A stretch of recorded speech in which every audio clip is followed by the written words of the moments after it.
Hoje vamos falar sobre um tema bastante controverso e que tem gerado muita discussão nas redes sociais e fora delas: a política do cancelamento.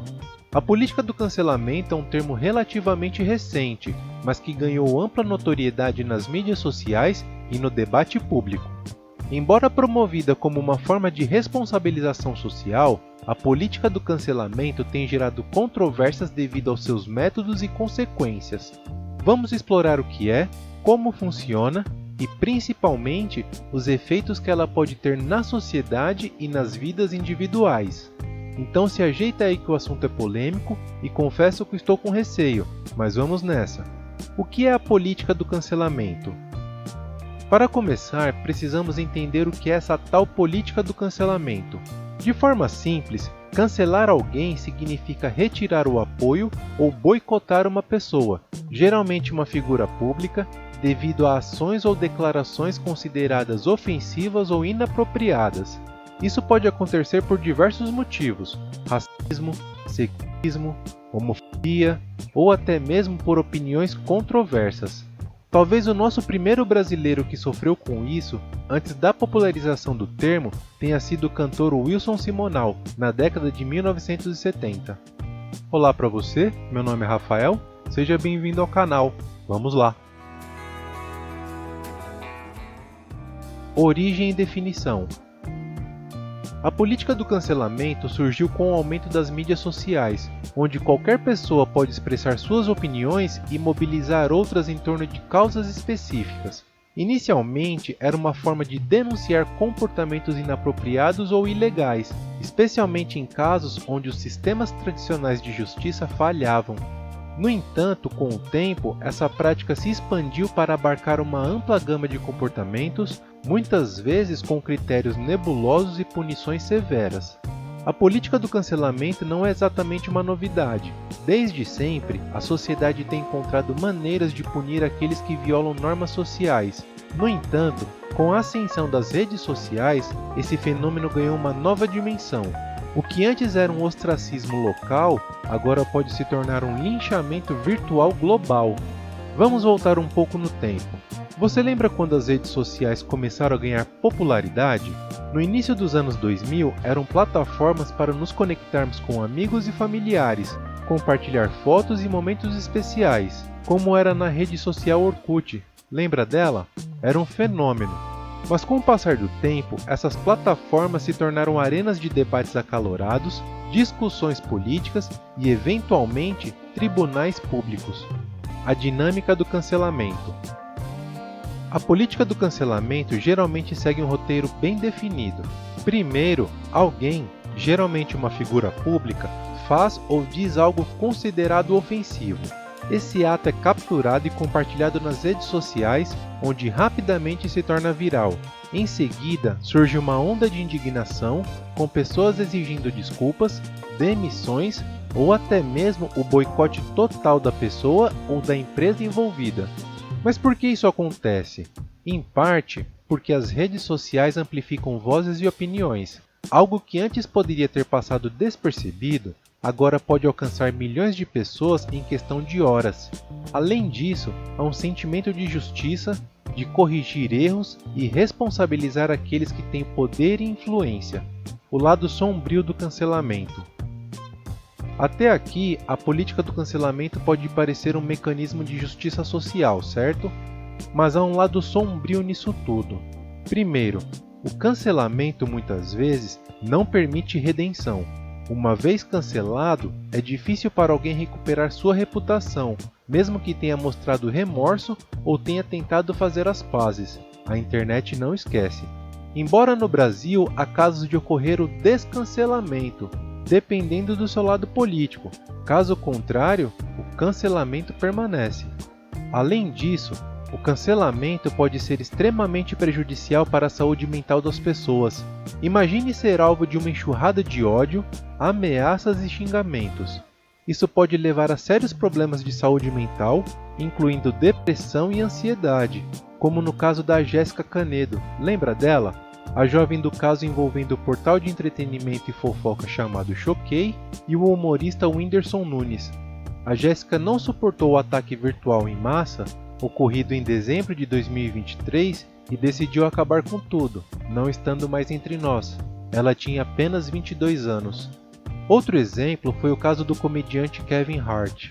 Em 2018, ele foi convidado para apresentar o Oscar, mas antigos tweets considerados homofóbicos foram ressurgidos. A pressão foi tão grande que ele acabou desistindo de apresentar a cerimônia. Kevin se desculpou várias vezes, mas ainda assim, muitos não aceitaram suas desculpas. A escritora J.K. Rowling, autora dos livros de sucesso da franquia Harry Potter, enfrentou cancelamento por suas opiniões sobre questões de gênero. Outro ponto importante é que o cancelamento pode sufocar a liberdade de expressão. Em uma sociedade onde todos têm medo de serem cancelados, as pessoas podem se autocensurar, evitando compartilhar suas opiniões e ideias. Isso é perigoso, pois a diversidade de pensamento é crucial para o progresso e para a inovação.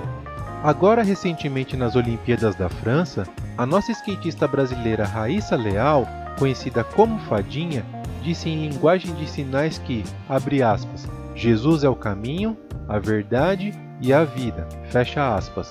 Agora, diversos jornalistas brasileiros estão questionando sobre algum posicionamento do COI, Comitê Olímpico Internacional, avisando que ela pode ser punida, expondo também seus patrocinadores e alertando para um possível boicote de suas marcas. O nosso surfista brasileiro João Chianca, conhecido como Chumbinho, customizou suas pranchas com a imagem do Cristo Redentor e foi proibido de usar as mesmas nas competições. De fato, não é permitido nenhuma manifestação religiosa ou política nas Olimpíadas, está na regra. Mas qual o motivo? Evitar que alguém possa fazer algum gesto ostensivo contra alguma religião. Mas se está na regra não ter nenhuma manifestação religiosa, o que podemos dizer da abertura vergonhosa das Olimpíadas da França, com a total falta de respeito com a representação da última ceia? A regra não é para todos? O curioso é que os mesmos jornalistas que questionam o gesto da Raíssa não questionam a abertura das Olimpíadas. Estranho. O cancelamento também não é para todos? Cancelamento justo versus cancelamento injusto. Não podemos ignorar que, em alguns casos, a política do cancelamento tem exposto comportamentos inaceitáveis e trazido à tona discussões importantes. Por exemplo, o movimento Me Too ajudou a revelar casos de assédio sexual e a responsabilizar os culpados. No entanto, é crucial diferenciar entre um cancelamento justo e um cancelamento injusto.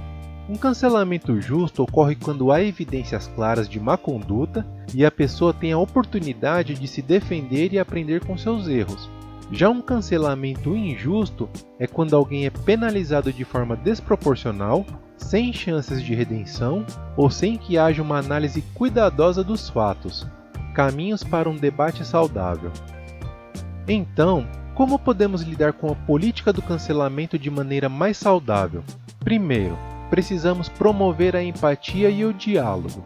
Em vez de simplesmente cancelar alguém, por que não tentar entender seu ponto de vista e, se necessário, educá-la sobre o porquê das suas ações serem prejudiciais? Segundo, devemos praticar a justiça restaurativa, que se concentra na reparação dos danos e na reintegração dos indivíduos na sociedade, em vez de simplesmente puni-los. Isso pode incluir pedidos sinceros de desculpas, educação e ações concretas para corrigir os erros. Porém, esse ponto pode ser extremamente complicado, pois quando uma pessoa é cancelada, geralmente ela começa a sentir os efeitos no bolso.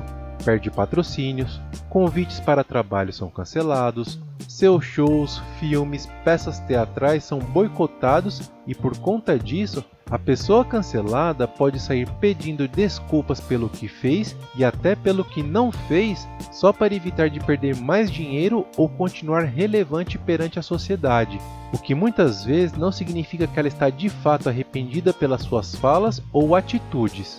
Por último, é importante lembrar que todos cometemos erros. O que define nosso caráter não é a ausência de falhas, mas nossa capacidade de aprender e crescer com elas. Portanto, antes de cancelar alguém, pare e pense: estou contribuindo para uma sociedade mais justa e inclusiva ou estou apenas alimentando uma cultura de ódio e intolerância?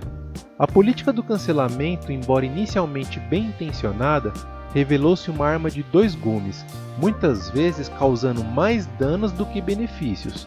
Embora haja potencial para promover a justiça e a responsabilidade, também pode ser prejudicial e injusto. Como sociedade, precisamos encontrar um equilíbrio promovendo a responsabilidade sem perder de vista a empatia e a possibilidade de redenção. Afinal, todos nós estamos em constante evolução e aprendizado.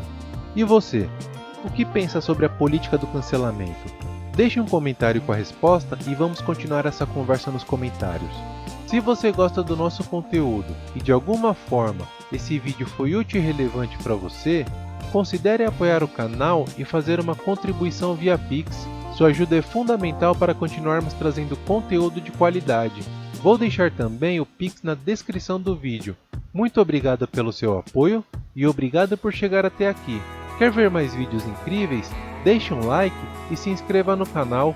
Toda terça-feira e toda sexta-feira saem vídeos novos, então ative o sininho das notificações para ficar por dentro do assunto. Até o próximo vídeo.